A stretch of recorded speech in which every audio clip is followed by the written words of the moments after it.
오늘 위중증 환자는 2명이 줄어서 현재 515명입니다. 그리고 사망자는 24명이 늘면서 국내 사망자는 모두 3,298명이 됐습니다. 오늘 0시 기준으로 신규 확진자 2,827명이 나왔습니다. 자, 교수님 주말을 보내고 오늘 돌아온 월요일인데 오늘 상황 어떻게 보고 계십니까? 예, 오늘 상황도 그렇게 좋지는 않은데요. 우선 지난주 상황이 다소 예외적이었습니다. 지난주 상황을 약간 설명드리는 게 좋을 것 같습니다. 언제나 일주일에서 제일 피크가 나오는 게 수요일인데요. 지난주에는 수요일 날에 3,187명 정도 나왔지만 오히려 목요일이 피크였습니다. 수요일에서 목요일로 되면서 100명 정도 늘어났습니다. 그러면은 목요일이 피크니까 줄어들어야 될 거 아닙니까? 줄어들다가 토요일 날에서 토요일 날에 금요일에서 토요일이 되면서 안 줄어들고 늘어났어요. 예. 늘어나면서 일요일 날 될 때 많이 안 줄었습니다. 거기다가 일요일에서 월요일 되면서도 급격하게 줄기보다는 많이 안 줄었다는 거죠. 네. 그래서 오늘은 거의 2,830명 가까이 나왔습니다. 어제 대비 300명 정도밖에 안 떨어졌으니까 지난주 목요일 날 피크를 찍었으니까 별로 줄어들지가 않았습니다. 그러니까 오늘, 내일, 월, 화 줄어든다고 하더라도 많이 줄어들 것 같지는 않습니다. 그러면은 이번 주 수요일에는 피크가 나오게 되면은 이거는 제 예상입니다. 제가 틀리기를 바랍니다만은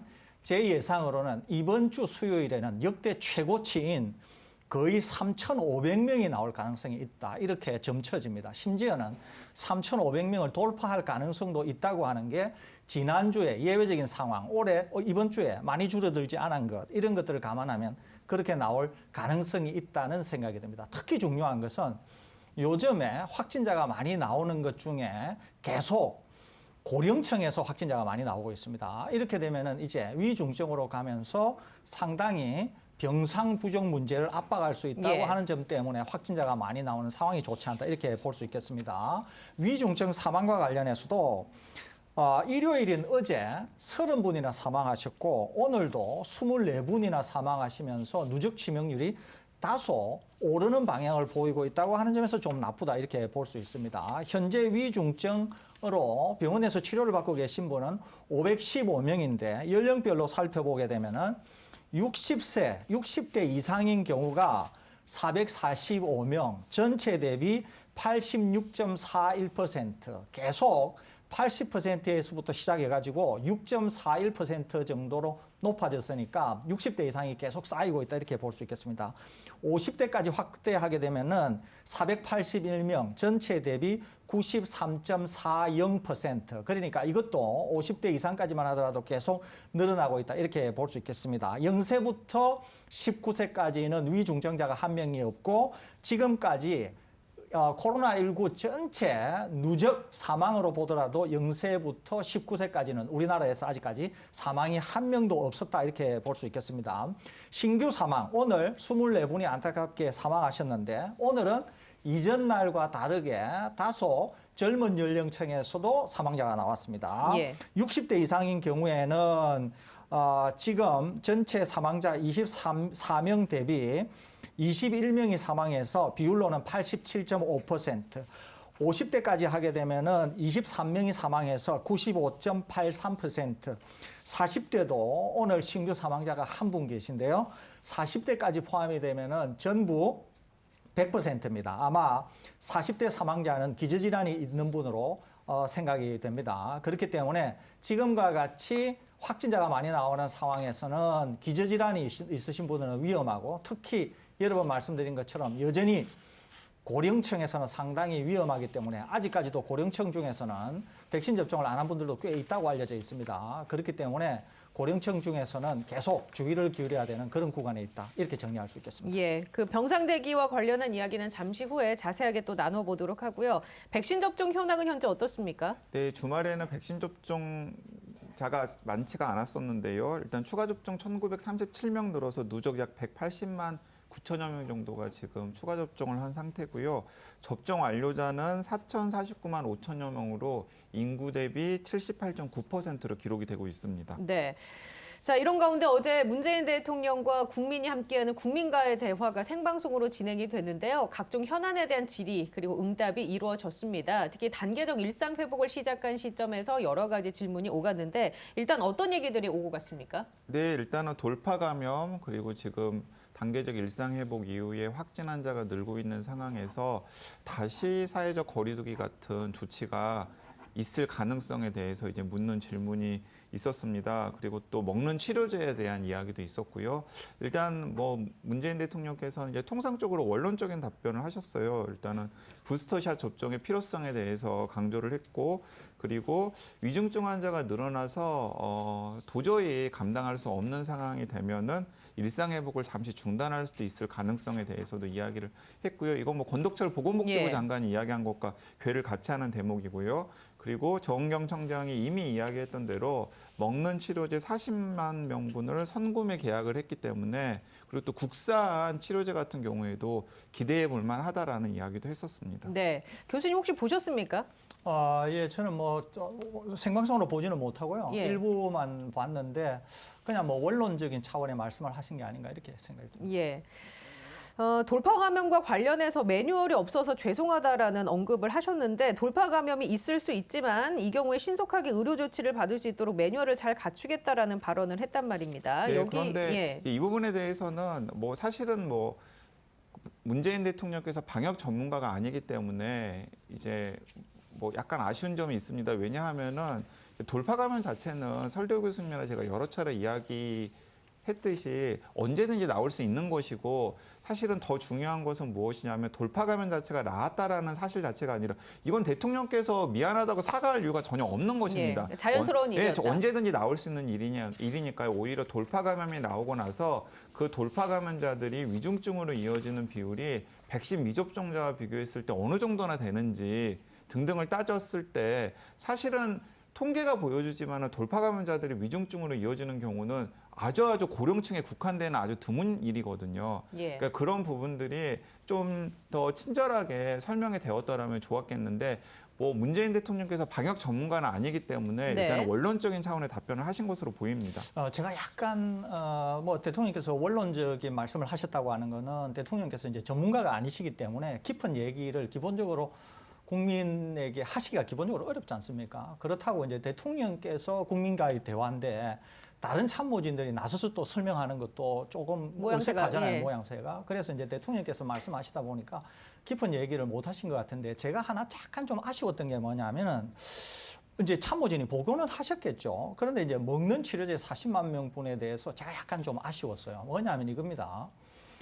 단기적 일상 회복에서 먹는 치료제가 중요하기는 한데 대통령께서 보고를 받으신 대로 아마 말씀을 하셨겠죠. 그러는데 이제 제가 느낀 인상은 뭐냐면은 너무 먹는 치료제에 많이 경도돼 있다는 거예요, 이게. 그러는데 우리 방송에서 여러 번 설명드린 것처럼 먹는 치료제가 나오려고 하면 2월 달, 그래서 대통령께서도 그 말씀을 네. 하셨어요. 가급적이면 그것을 앞당기겠다 말씀을 하셨습니다. 그럼에도 불구하고 이제 2월 또는 뭐 1월 말 이렇게 돼야 나올 가능성이 있지 않습니까? 거기다가 국산 치료제 개발에 대한 말씀도 하시긴 하셨지만 제가 좀 아쉽게 생각하는 거는 뭐냐면은 셀치료나 항체 치료제에 대해서는 대통령께서 보고를 못 받으셨는지 여기에 대해서는 구체적으로 말씀을 안 하셨어요. 거기에다가 조금 있다가 제가 뒷부분에 가서 다시 한번 설명을 드릴 텐데, 오히려 대통령께서 이런 데 대한 심층적인 보고를 받으셨으면 오히려 대통령께서 뭔가 보고만 제대로 받으셨으면 또 하실 말씀이 달라지지 않았을까 하는 생각이 들어서 다소 예. 아쉬운 점은 있었다. 그런 생각은 듭니다. 국산도 기대한다라는 워딩을 하긴 했습니다. 네, 근데 이참에 이제 한 가지 이제 말씀을 드리면은 지금 청와대에 보건의료 전문가가 2명이나 있거든요. 예를 들어서 이진석 국정상황실장 같은 경우에도 뭐 나름 보건의료 정책 전문가라고 할 수 있고요. 거기다가 또 김호란 방역관이 청와대에 들어가 있지 않습니까? 그런데 이제 많은 분들이 이건 그 많은 방역 전문가들이 우려를 표하는 것입니다. 이진석 국정상황실장이나 김호란 방역관이 코로나19 대응 국면에서 제대로 된 대응을 하지 못하고 있다. 어떤 여기서 측면에서? 제대로 된 예. 대응을 하지 못하고 있다는 측면은 무엇이냐면, 그러니까 대통령 VIP에게 제대로 된 보고를 하지 못하고 있다라는 가능성을 여기저기서 많이 비판을 합니다. 왜냐하면 상황을 정확하게 대통령에게 알려드리고 그다음에 이런 상황에서 대응할 수 있는 옵션들을 정확하게 알려드려야 되는데 이진석 상황실장이나 혹은 김호란 방역관이 그런 역할을 제대로 하지 못하고 있다라는 이야기가 있다라는 거죠. 예를 들어서 방금 설대우 교수님께서 지적을 하셨습니다마는 먹는 치료제와 관련해서는 먹는 치료제 40만 명분 중에서는 지금 머크랑 화이자가 유효한데 머크는 사실은 여러 가지 우려점들이 있기 때문에 화이자를 좀 더 적극적으로 구매하는 것이 필요하다라는 조언이 당연히 대통령에게 들어갔어야 됐고요. 예. 그리고 어차피 먹는 치료제는 2월에나 지금 우리나라에 깔릴 가능성이 있고 그마저도 우리가 계약한 수량이 제때 빨리 들어오리라는 보장은 없기 때문에 이미 대통령께서 여러 차례 우리가 직접 개발한 치료제 옵션인 셀트리온 예. 항체 치료제가 대통령께서 그런 얘기 많이 하셨거든요. 작년 초만 하더라도 그러니까 올해 초만 하더라도 그러니까 이미 귀하께서 여러 차례 말씀하시고 또 긍정적으로 평가하셨던 셀트리온 항체 치료제를 지금 이 국면에 적극적으로 활용하면 좋겠다라는 이야기 같은 것들을 김호란 방역관이나 이진석 상황실장 같은 분이 적극적으로 대통령한테 보고를 해야 되는데 지금 그런 게 지금 제대로 안 되고 있다라는 우려가 방역 전문가들 사이에서 많이 나오고 있거든요. 자, 지역적인 얘기를 두 분이 해주셔서 제가 정확한 코멘트를 알려드리면 문재인 대통령이 국산 치료제가 나오기 이전에 지금 해외에서도 먹는 치료제 2종류가 개발돼 우리가 선구매 계약 체결을 했다라면서 국내에 들여올 시기를 좀 더 앞당기기 위해 노력하고 있다라고 밝혔고 또 문재인 대통령은 우선 우리나라가 세계에서 코로나19 치료제를 3번째로 개발한 나라라는 점을 말씀드린다면서 지금 11개 회사가 먹는 치료제도 개발 중이고 그중 2개사에서는 3상 실험에 들어가 있고 그리고 경과가 좋은 것들도 있기 때문에 큰 기대를 걸고 있다라고 얘기를 했다고 합니다. 그러니까 제 말씀이 그 말씀이에요. 여기에 지금 보면은 우선 하나는 경구 치료, 먹는 치료제에 대해서 비중이 많이 가 있잖아요. 거기에다가 대통령 직접 말씀으로는 셀트리온 항체 치료제와 같은 얘기 언급이 전혀 없어요. 제가 드리는 말씀이 이거거든요. 그런데 제가 왜 이 말씀을 드리느냐 하면 바로 이것 때문에 그렇습니다. 제가 이제 나중에 말씀드리려고 그러다가 아예 그냥 이참에 제가 아예 설명을 드리면 좋을 것 같은데 이것 때문에 그렇습니다. 대통령이 말씀하신 게 돌파 감염 말씀하셨잖아요. 거기에다가 병상이 제대로 준비 안 돼서 압박받고 있다는 데에 대해서도 대통령이 말씀을 하셨어요. 그러는데 왜 제가 대통령한테 보고가 잘 안 된 거에 대해서 아쉽게 생각하느냐 하면 바로 이 점입니다. 자, 셀트리온의 항체 치료제에 대해서 제가 오늘 조금 더 자세하게 설명을 드리려고 하는데요. 자, 이것 때문에 그렇습니다. 우리가 부스터 샷을 왜 맞죠? 부스터 샷을 맞는 이유는 백신 접종을 미리 해서 항체가 떨어지게 되면 감염 위험이 있으니까 항체가를 다시 높이기 위해서 부스터샷을 맞잖아요. 그죠? 그러면은 항체가 처음에 많이 생겼다가 떨어질 때 항체가 다시 생긴다는 거 아닙니까? 그런데 셀트리온의 항체 치료제가 뭐냐는 거예요. 셀트리온의 항체 치료제는 백신을 접종해서 생기는 항체와 같은 것을 아예 우리가 그냥 주사로 몸에다가 넣어준다는 거죠. 그러면은 어떻게 되느냐? 자, 셀트리온의 항체 치료제는 경증인 환자가 위험 구간으로 가기 전에 맞는 거지 않습니까? 맞으면 어떻게 되냐 하면 항체는 잘 기억하십시오. 항체는 우리 몸에 100만큼 주지 않습니까? 그러면 반감기, 반으로 줄어드는데 약 한 달 정도 걸려요. 그러니까 100만큼 주게 되면은 한 달 정도 지나면은 50으로 떨어지게 되고요. 그 다음 한 달 정도 지나게 되면은 25 정도로 떨어지게 됩니다. 그렇게 되면 어떻게 되냐 하면은 제 예상으로는 항체 치료제를 투입해서 경증 환자가 치료를 받게 되면은 적어도 석 달 내지 넉 달 동안에는 그 몸 안에 상당히 고용량의 셀트리온의 항체 치료제가 여전히 몸 안에 존재하게 되는 거예요. 그렇게 되면은 자, 예를 들면 이런 거죠. 60대, 70대, 80대 되는 고령자가 지금 경증인 상태에서 셀트리온의 항체 치료제를 치료를 받게 되어서 회복이 될 경우에는 적어도 석 달 또는 넉 달 동안에 상당히 고용량의 항체 치료제가 몸에 존속하면서 마치 부스터샷을 맞은 것과 같은 상당히 좋은 효과를 낼 수 있기 때문에 적어도 이 위험군에 있어서의 병실 압박과 같은 경우에는 항체 치료제를 적극적으로 쓸 경우에는 상당히 우리가 해소할 수 있다는 거죠. 제가 아까 대통령이 국민과의 대화에서 아쉽게 생각하는 것은 뭐냐 하면은 과연 참모들이 조곤조곤 대통령께서 알아들을 수 있을 정도로 보고를 했으며 대통령께서 과연 이 항체 치료제에 대해서 이런 정도 인식이 있었느냐? 있었다고 하면 대통령이 분명히 훨씬 더 강한 의조로 지금의 상황에서 말씀하실 수 있었다는 생각이 들거든요. 그런데 제가 아까 말씀드린 것처럼 뭐라 그랬죠? 대통령께서 말씀하신 대부분의 치료제는 먹는 치료제를 생각하셨다는 거죠. 근데 대통령께서. 국산에 대한 언급도 그러니까 있습니다. 먹는 치료제만 예. 언급했죠. 그러니까 그렇습니다. 국산도 뭐 지금 먹는 치료제를 개발 중이라는 걸 지금 이야기를 하셨기 때문에 이야기를 하는 거고요. 그러니까 우리가 문재인 대통령에 대해서 뭔가 비판을 하거나 이런 차원이 아니라 그러니까 문재인 대통령께서 임기를 마무리하는 시점에서 가장 문재인 정부의 중요한 업적으로 K방역의 성공이라고 이야기를 했고 그러면서 국가의 위상이 높아진 걸 긍정적으로 평가한다라고 이야기를 했잖아요. 그런데 어째 끝날 때까지 끝난 게 아니기 때문에 제대로 마무리가 되기 위해서는 지금 단계적 일상회복 방안이 성공적으로 이루어져야 되고 단계적 일상회복이 성공적으로 이루어지기 위해서는 위중증 환자의 규모를 줄여드려야 되는데 우리가 여러 차례 말씀을 드렸던 대로 위중증 환자의 규모를 줄이기 위해서는 우리가 가지고 있는 모든 옵션들을 다 동원해야 되는데 그 옵션 중에 하나가 문재인 대통령께서 작년 그리고 올해 초에 굉장히 긍정적으로 말씀을 하셨던 셀트리온 항체 치료제인데 그 현장에서 지금 제대로 활용되고 있지 않다라는 것 아닙니까? 자 그러면은 그런 부분들을 문재인 대통령은 어쨌든 K방역에 굉장히 관심이 많으실 것이기 때문에 계속해서 김우란 방역관이나 이진석 국정상황실장 같은 좀 알만한 참모들에게 물어봤을 거예요. 예. 그런데도 그러니까 그런 내용들이 제대로 대통령에게 전달이 되고 있지 않기 때문에 어제 국민과의 대화에서 문재인 대통령께서 셀트리온 항체 치료제 같은 것들이 제대로 활용될 수 있도록 좀 더 적극적으로 살펴보겠습니다 같은 워딩이 안 나왔다는 거죠. 이게 이제 질문 자체가 먹는 치료제 도입 시기가 언제이냐라고 물어보는 질문에 대한 답이었기 때문에 아마 이런 답을 하지 않았을까라고 추정은 할 수 있습니다만 두 분의 아쉬운 점이 어떤 점인지도 그렇습니다. 알고 있겠습니다. 예, 거기다가 제가 하나 좀 덧붙이고 싶은 건 이거예요. 대통령이 어제 분명히 대통령 말씀으로 어떻게 말씀을 하셨냐면 이렇게 말씀하셨거든요.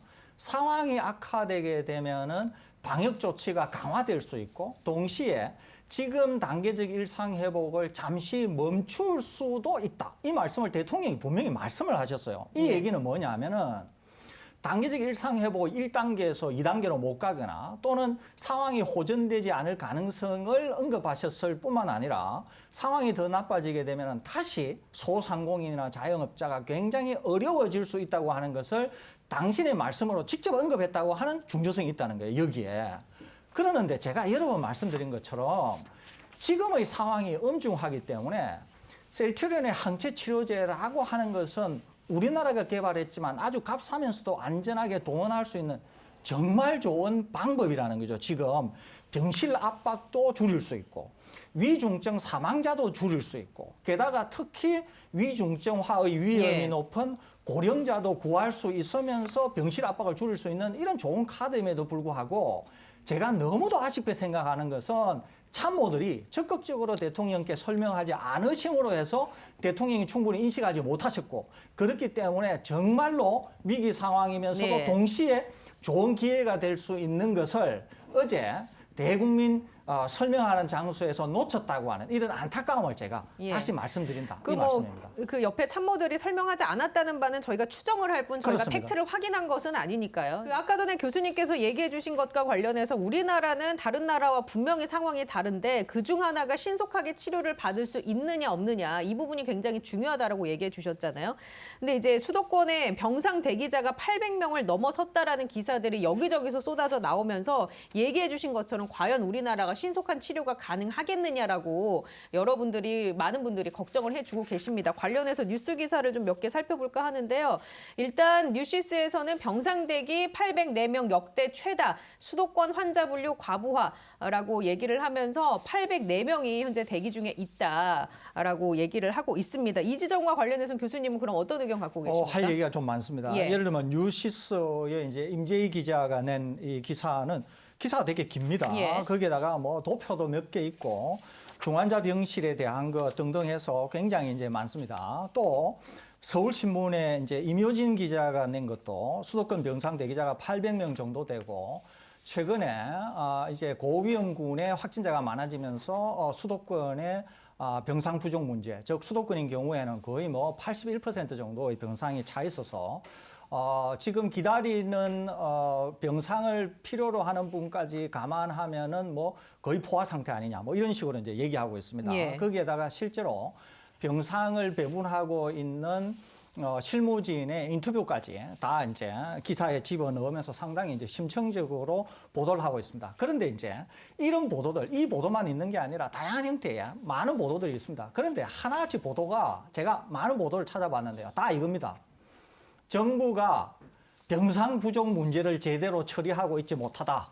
그래서 많은 지금 병상을 필요로 하고 있는 환자들이 가지를 못하고 있다. 그러는데 여기서 제가 이제 두 가지. 하나는 뭐냐면은 단지 병상을 필요로 하는 사람이 병상을 찾지 못하고 있다고 하는 팩트를 보도하고 있음에도 불구하고 각각의 환자들이 어떤 상황에 있어서 어떤 병실이 어떻게 필요한지에 대해서는 설명하고 있잖아요. 그건 제가 그러니까 내일 구체적으로 예. 현장의 사례들을 좀 염두에 두고서 설명을 그러니까 드리도록 하겠습니다. 그냥 토탈 얼마가 필요한데 병상 부족이 있다 이것만 얘기하고 있지. 가령 예를 들면 정말 중환자 병상을 필요로 하는 사람은 몇 명인데 어떠는지 이걸 말하고 있지 않습니다. 예. 두 번째는 제가 방금 이런 말씀을 드렸죠. 정부가 이 문제를 해결해야 되는데 정부가 잘 해결하지 못하고 있다. 또 환자가 너무 급속하게 불어나고 있는데 병상을 늘리려고 하면 최소한 2, 3주는 필요하다. 뭐 이런 이제 얘기를 쭉 쓰고 있습니다. 이 지점에서 제가 드리고 싶은 말씀이 있는 거예요. 뭐냐면 이겁니다. 하나같이 지금 이 보도들이 뭘 담고 있냐면은 지금의 확진 상황을 설명하고 있어요. 지금의 확진 상황은 주로 어디에서 나와오면서 병실을 압박하고 있다고 지금 얘기를 하고 있냐면은 고위험군, 즉 요양원이나 요양병원에 계신 고위험군에서 나오면서 지금 당장은 이분이 경정인데 중증화의 위험이 있음에도 불구하고 중증도에 따라서 병실을 배분하다 보니까 지금 이분들이 못 가고 있다. 뭐 이런 얘기들이 쭉 있거든요. 그런데 제가 아까 대통령께서 국민과의 대화에서 말씀하실 때 제가 아까 셀트리온 항체치료제 다소 아쉽다 그랬잖아요. 그러니까 지금 이 보도들이 병상이 없다고 보도하는 이 보도들이 하나같이 얘기하는 이 환자들의 대상이 다 셀트리온의 항체치료제 투약 대상이라는 거예요. 지금. 그래서 이 기사에서 그런 내용을 담았어야 되는 거 아니냐를 얘기하시는 겁니까? 제가 드리는 말씀이 거기에 있다는 거예요. 그러면 이 지금 보도들은 하나같이 정부를 질타하고 사실을 보도하고는 있지만 누구 하나도 대책을 제시하고 있지 않다는 거예요. 대책이라고 해봤자 정부를 질타하면서 왜 병실을 마련하지 예. 못했느냐라고만 얘기하고 있다는 거예요. 알겠습니다. 그런데 제가 드리는 말씀은 뭐냐면은 이 보도들이 얘기하는 대상자가 바로 셀트리온의 항체치료제의 대상이라고 하는 점. 그래서 그거를 적극적으로 사용하게 될 경우에는 이 언론 보도들이 하나같이 얘기하고 있는 병상 문제를 상당히 해결할 수 있다고 하는 점. 또 하나는 제법 긴 시간, 서너 달 동안 보호 효과를 유지할 수 있는 특징이 항체치료제라고 하는 점. 그런 점들이 다소 아쉽다. 이런 말씀 덧붙여드립니다.